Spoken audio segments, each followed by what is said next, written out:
Es realmente imposible explorar el nacimiento del Señor Jesucristo sin encontrar una visita angélica tras otra. Por ejemplo, un ángel va a anunciar el nacimiento de Juan el Bautista. Luego un ángel le va a decir a María que está encinta. Un ángel va a asegurarle a José que María realmente ha concebido del Espíritu Santo. Un ángel dará las noticias del nacimiento de Cristo a los pastores. Ángeles van a alabar a Dios en los cielos de Belén. Y un ángel va a decirle a José que huya a Egipto para escapar de la matanza de bebés decretada por Herodes. Los ángeles estaban más que ocupados en estas primeras escenas. Llevaban a cabo los detalles del plan de redención de Dios para que todo sucediera como el escrito divino lo pautaba. En mi biblioteca tengo un libro titulado Todos los ángeles de la Biblia, escrito por Herbert Lockyer. Y en el prefacio, él cuenta algo muy interesante que le sucedió una vez en Kenia. Él estaba de viaje predicando en una escuela misionera en la ciudad de Nairobi. En la audiencia había un jefe de una tribu local que luego aceptó a Cristo como su Salvador personal. Después de una reunión, este hombre le contó al doctor acerca del evento que hizo que él acudiera a la reunión. Él, junto a otros jefes tribales, habían planeado invadir este complejo misionero, incluyendo la escuela. Estos jóvenes guerreros habían pactado invadir la escuela y matar a los niños. Sin embargo, mientras iban rumbo a la escuela, en lo oscuro de la noche, un grupo de hombres vestidos de blanco resplandeciente rodearon la escuela. Cada uno de esos hombres tenía en su mano una espada de fuego. Cuando los maestros de la escuela escucharon esta historia, estuvieron de acuerdo con que no había otra explicación. Hace poco el misionero Steve Saint predicó en nuestra iglesia. Él es el hijo de Nathanael Saint, el misionero asesinado junto a Jean Elliot por los Aucas. Steve nos contó que estos indígenas, minutos antes de matar a los misioneros, vieron personas a la altura de los árboles que entonaban una música que ellos nunca habían escuchado. Varios meses después, estos indígenas aceptaron a Cristo. Luego, en una oportunidad se pusieron a escuchar ciertas grabaciones que los misioneros habían dejado y reconocieron uno de los himnos. Era el que habían escuchado esa tarde en la playa del río y que entonaban esas figuras angelicales. Para Steve, no había duda que lo que los indígenas vieron y oyeron eran ángeles. Hay muchas personas que son escépticas en cuanto a la presencia o existencia y el ministerio de los ángeles. Hay algunos que se van al extremo de pensar todo el día en esto y tener figuras de ángeles en sus casas. Por otro lado, hay personas que van al otro extremo, que los ignoran completamente y hasta niegan su existencia.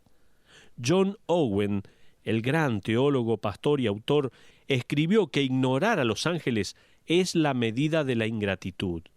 Él escribió lo siguiente en su comentario del libro de Hebreos. Dice así: debemos buscar lo que se puede saber de ellos. Dios no los ha establecido o revelado para nada. Él espera recibir alabanza de parte de ellos y de nosotros. ¿Y cómo podemos hacerlo si no sabemos nada acerca de los ángeles? Agradezcamos a Dios por el ministerio de los ángeles. Esto es lo que dice John Owen. Al leer estos versículos que cuentan la historia de Navidad, me ha impactado el hecho de que negar a los ángeles sería negar el corazón de la declaración del Evangelio de Navidad. Dios utilizó a los ángeles para un rol importante. Hace poco leí algo que dijo un autor muy conocido y respetado, que los ángeles no pueden predicar el Evangelio, solo los creyentes pueden hacerlo. Eso no es verdad. De hecho, la primera aparición de la palabra griega traducida evangelio o buenas nuevas fue pronunciada por un ángel. Sería el ángel que entregaría el evangelio a los pastores en Belén. Él dice en Lucas 2:10 y 11 de esta manera: no temáis, porque aquí os doy nuevas de gran gozo, que será para todo el pueblo, que os ha nacido hoy en la ciudad de David un Salvador, que es Cristo el Señor. Este es el Evangelio. La palabra griega es evangelión. Se trata de las buenas noticias dadas por las huestes celestiales. Ahora, un ángel en particular sobresale del resto y tiene un papel primordial en la historia de la encarnación de Cristo. Este ángel será el que se le aparezca a María para anunciarle que ella dará a luz al Mesías. Es el mismo ángel que se le aparece a un sacerdote avanzado en años y le dará una noticia maravillosa en cuanto a su esposa. Lo que quiero que hagamos juntos hoy es meternos de lleno en las ricas verdades que este ángel proclama a la humanidad. Él es parte del Evangelio de la Navidad.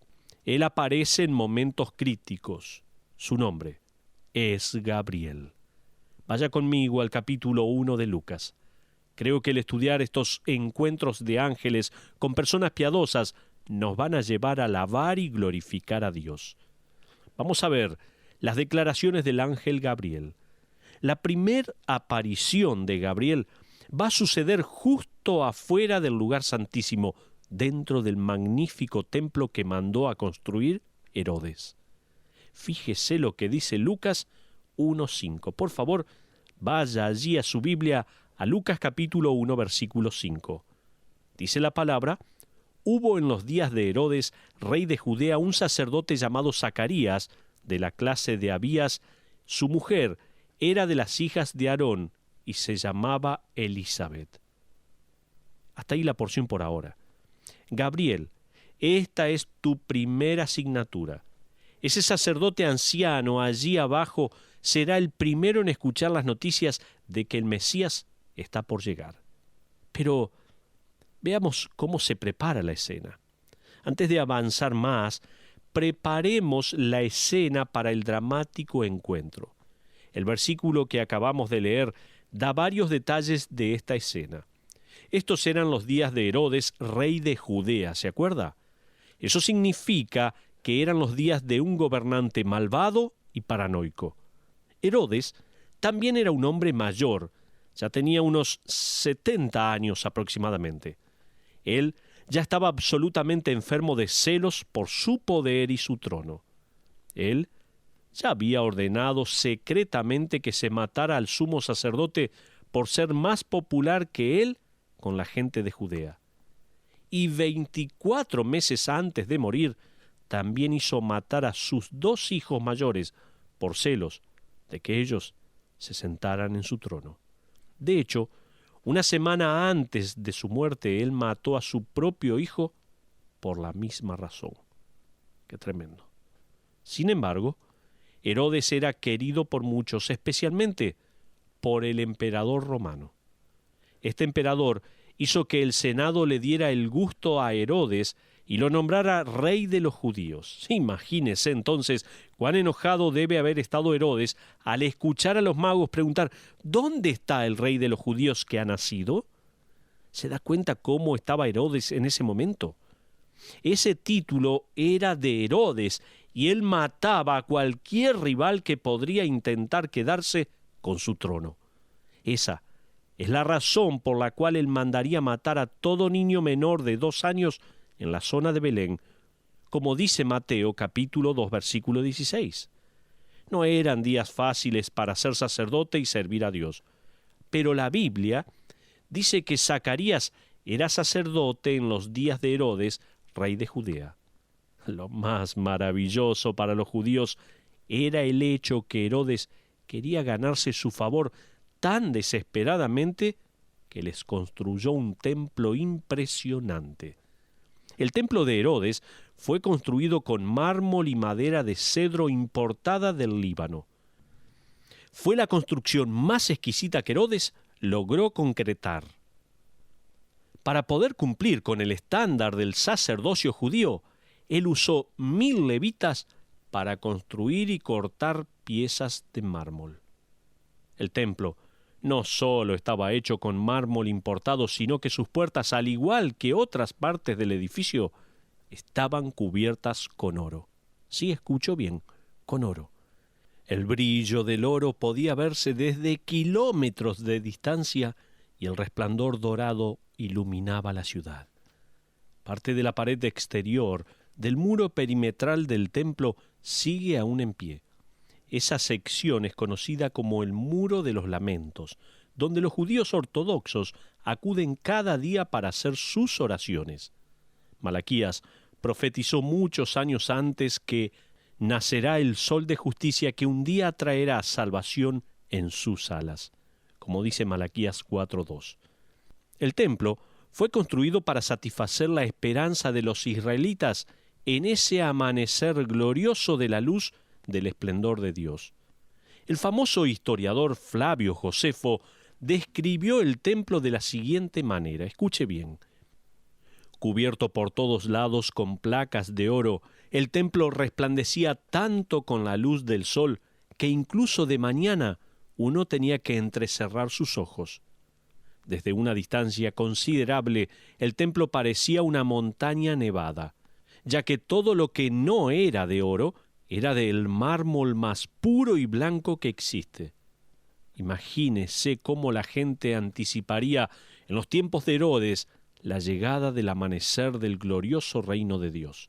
Ahora fíjese la manera en que Lucas describe a este fiel sacerdote y su esposa en Lucas 1, 6 y 7.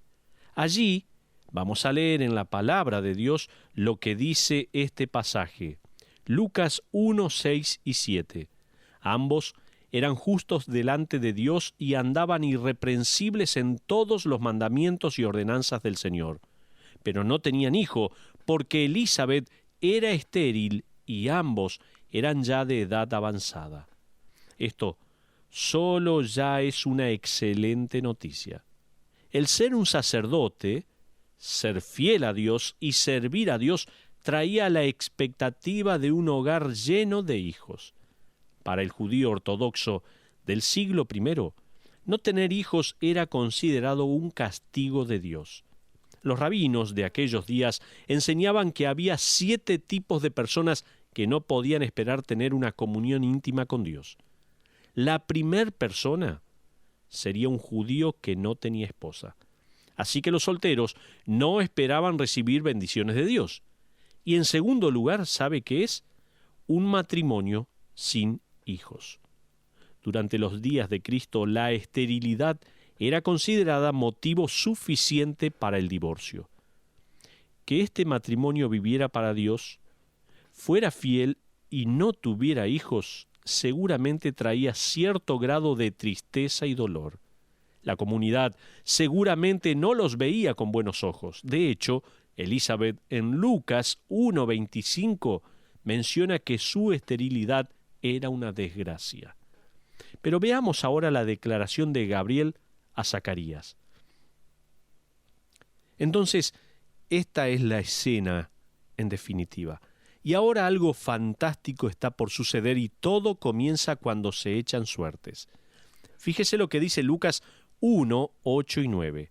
Aconteció que ejerciendo Zacarías el sacerdocio delante de Dios según el orden de su clase, conforme a la costumbre del sacerdocio, le tocó en suerte ofrecer el incienso entrando en el santuario del Señor.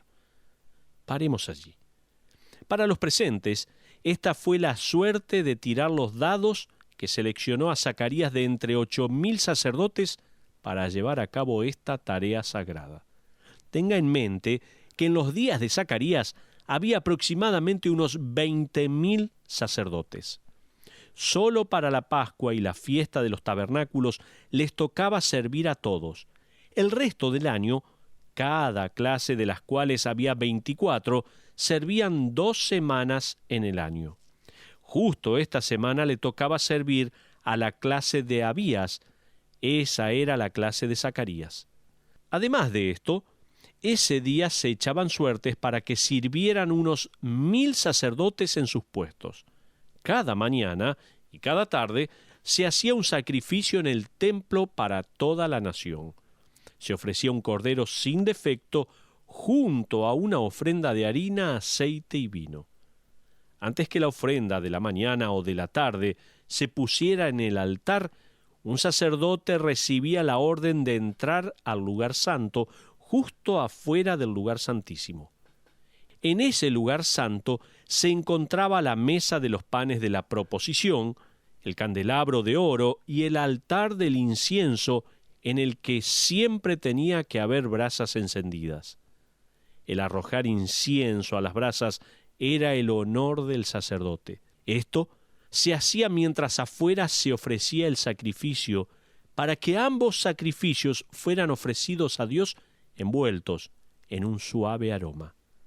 Ahora, había tantos sacerdotes que algunos jamás en su vida llegaban a entrar al lugar santo. De hecho, si al echar suertes le tocaba a uno arrojar incienso en el altar, este sacerdote solo podía hacerlo una vez en la vida. Qué tremendo privilegio, ¿no? Este era el punto más alto en la vida y ministerio de Zacarías. Lucas 1:10 nos dice, y toda la multitud del pueblo estaba afuera orando a la hora del incienso. Mientras Zacarías estaba dentro del lugar santo, el patio exterior estaba lleno de gente y sacerdotes que oraban para que Dios aceptara la ofrenda. También era un privilegio para el sacerdote el de dar un pequeño sermón cuando salía del lugar santo, desde las escaleras, y bendecir a la gente en el nombre del Dios fiel y misericordioso. Así que Zacarías, con sus manos temblorosas, levanta el incienso para dejar caer incienso en las brasas. Al entrar en contacto con las brasas ardientes, un aroma dulce comienza a elevarse. En ese momento, Zacarías deja de estar solo. Fíjese lo que dice Lucas 1, 11 y 12. Y se le apareció un ángel del Señor puesto en pie, a la derecha del altar del incienso, y se turbó Zacarías al verle, y le sobrecogió temor. Más adelante en el pasaje, el ángel va a identificarse como Gabriel. El nombre Gabriel significa el poderoso. Este ángel era conocido por los sacerdotes y por el pueblo de Dios. Ellos habían leído, entre otras cosas, del encuentro del profeta Daniel con el ángel Gabriel.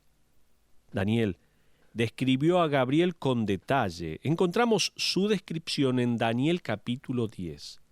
Primero, Gabriel estaba vestido de lino fino. Esto era significante porque una túnica hecha de lino era una vestidura utilizada por los sacerdotes para entrar al lugar santísimo cada año.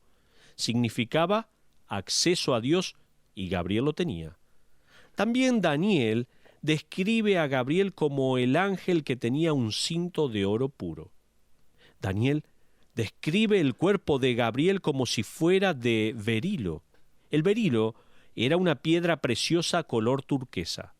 Puede que haya sido una referencia a que su cuerpo parecía tan fuerte como una roca.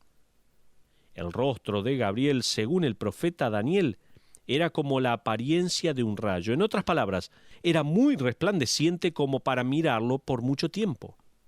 También los ojos de Gabriel parecían brillar como con fuego. Los brazos y manos del ángel, según Daniel, brillaban como bronce pulido. Finalmente, la voz de Gabriel era como la voz de una multitud, como un rugir poderoso. Y dice la palabra, y se turbó Zacarías al verle, y le sobrecogió temor. Realmente es increíble ver que Zacarías haya quedado de pie o respirando. A propósito, fue durante el sacrificio de la tarde que Gabriel se le apareció a Daniel, como dice Daniel 9, 20 y 21. La respuesta de Daniel a la aparición de Gabriel fue de postrarse sobre su rostro, como dice Daniel 8:17. Daniel dice que quedó enmudecido en Daniel 10:15. Y lo más importante, Gabriel le dio un mensaje a Daniel describiendo el futuro tiempo mesiánico, y ahora Gabriel está entregando el mensaje a Zacarías acerca de la venida de los tiempos del Mesías. ¡Qué tremendo! Gabriel está anunciando la llegada del amanecer. El sol está por salir. Fíjese en las palabras de Gabriel, en Lucas 1:13. Voy a leer este pasaje donde dice así: pero el ángel le dijo: Zacarías, no temas, porque tu oración ha sido oída y tu mujer Elisabet te dará a luz un hijo y llamarás su nombre Juan. Ahora, algunos sugieren que Zacarías estaba orando por un hijo y esa oración sería respondida. Basado en la respuesta de Zacarías al anuncio de Gabriel, no creo que Zacarías haya estado orando por su hijo. Pienso que él estaba orando por un Salvador. Tal como todo sacerdote fiel, Zacarías estaba orando por la salvación de Israel. Zacarías, tu oración ha sido escuchada. De hecho, tu hijo va a ser el precursor del Mesías que vendrá. Gabriel dice en Lucas 1:17, e irá delante de él con el espíritu y el poder de Elías para hacer volver los corazones de los padres a los hijos y de los rebeldes a la prudencia de los justos, para preparar al Señor un pueblo bien dispuesto. Hasta ahí lo que dice Lucas 1:17. Gabriel le está diciendo a Zacarías que él y su esposa Elisabet van a criar al profeta que prepara al pueblo de Israel para el Mesías. Continuemos con el versículo 18, donde dice: dijo Zacarías al ángel: ¿en qué conoceré esto? Porque yo soy viejo y mi mujer es de edad avanzada. En otras palabras, ¿puede darme alguna prueba de que Dios va a hacer esto?, está diciendo Zacarías. Imagínese esta escena. Aquí tenemos a Zacarías en el lugar santo, solo, excepto por el ángel. El rostro del ángel es como un rayo, sus brazos brillan como bronce y sus ojos como antorchas de fuego. Y Zacarías dice: necesito una señal de Dios. Él dice en el versículo 18: yo soy viejo y mi mujer es de edad avanzada. Al igual que Abraham y Sara, ¿se acuerda?, que no creyeron que Dios podía producir por medio de ellos a un ancestro del Mesías. Zacarías no creyó que Dios podía producir por medio de él y Elisabet el precursor al Mesías. Continuemos con el versículo 19, por favor. Ya vamos llegando casi al final de nuestro mensaje. Y el versículo 19 dice: respondiendo el ángel le dijo: yo soy Gabriel. Aquí hay un juego de palabras en el idioma original. Zacarías hizo énfasis en yo soy viejo, y la respuesta del ángel es: yo soy Gabriel, que estoy delante de Dios. He venido directamente de la presencia de Dios. Él me envió. Deberías saber, Zacarías, que nada es imposible para con Dios. Ahora fíjese lo que dice el versículo 19, pero la última parte. Y he sido enviado a hablarte y darte estas buenas nuevas. Esto se puede traducir el Evangelio, ya que el Evangelio son las buenas nuevas de Dios, las buenas noticias. En otras palabras, el ángel está diciendo: Zacarías, tú has estado esperando un movimiento de parte de Dios, has estado orando por el Mesías, has anhelado el cumplimiento de la profecía de Malaquías, que dijo que el sol saldría y el pueblo se arrepentiría y prepararía su corazón para la llegada del Mesías. Dios no solo va a hacer esto, sino que ha decidido darte un hijo que crecerá con el poder de Elías, preparando al pueblo para la venida del Cristo. Gabriel dice: estas son las buenas nuevas, el Evangelio. Sin embargo, Gabriel continúa diciendo: como no has creído mis palabras, no podrás pronunciar las tuyas propias. Fíjese en el versículo 20. Y ahora quedarás mudo y no podrás hablar hasta el día en que esto se haga, por cuanto no creíste mis palabras, las cuales se cumplirán a su tiempo. Lucas 1:62 da a entender que Zacarías no podía ni hablar ni oír. Según Lucas 1:22 y 1:62, Él hacía señas y el pueblo le tenía que hacer señas a él. Imagínese ser un vocero de Dios toda su vida como sacerdote y ahora no poder proclamar las noticias más maravillosas que Israel escucharía después de 400 años de silencio. Desde las últimas palabras de Malaquías hasta las primeras de Gabriel, y usted no lo puede contar a nadie. ¡Qué tremendo! ¿A quién le ha contado usted que puede comunicarse acerca de este Evangelio? Estas buenas noticias, no que Cristo va a nacer, sino que Él ya vino y que un día regresará. ¿Le contó a alguien? ¿Usted puede hacerlo? Cuéntele a alguien esta buena noticia. Pero vayamos haciendo una conclusión. Gabriel ha llevado a cabo su misión. Él deja atrás a un sacerdote impactado que sale raudamente hacia su casa y comienza a intentar comunicarse con su esposa por señas. Ella intenta desesperadamente de entender lo que él le dice, pero piensa que él se ha vuelto loco.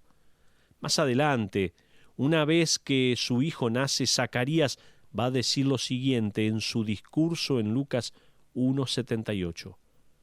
Por la entrañable misericordia de nuestro Dios, con que nos visitó desde lo alto la aurora. Gabriel desapareció. Se aleja de las páginas de la Escritura tan rápido como cuando apareció. Este ángel aparecerá nuevamente. De hecho, la primera aparición de Gabriel fue para informarle a un hombre que su esposa, que no podía quedar embarazada, daría a luz. La próxima aparición sería para informarle a una mujer que no debía estar embarazada, que lo está. ¡Qué tremendo! Cómo Dios trae su mensaje claramente, las buenas nuevas, para que nosotros hoy en día podamos decir que Cristo vino a este mundo, que estamos recordando su nacimiento, pero lo más maravilloso es que Él vivió sin pecado, murió en la cruz del Calvario por cada uno de nuestros pecados, pero al tercer día resucitó. Y eso nos da el perdón de nuestros pecados y la vida eterna, nos da la justificación y sabemos que un día vamos a estar con Cristo para siempre, siempre y cuando hayamos recibido a este Señor y Salvador como nuestro Salvador personal. ¿Lo ha hecho? Si todavía no ha recibido a Cristo, este es un buen momento para orar, confesar sus pecados y decirle: Señor, perdóname, quiero recibirte como mi único y suficiente Salvador. Te lo pido en el nombre de Cristo Jesús. Amén.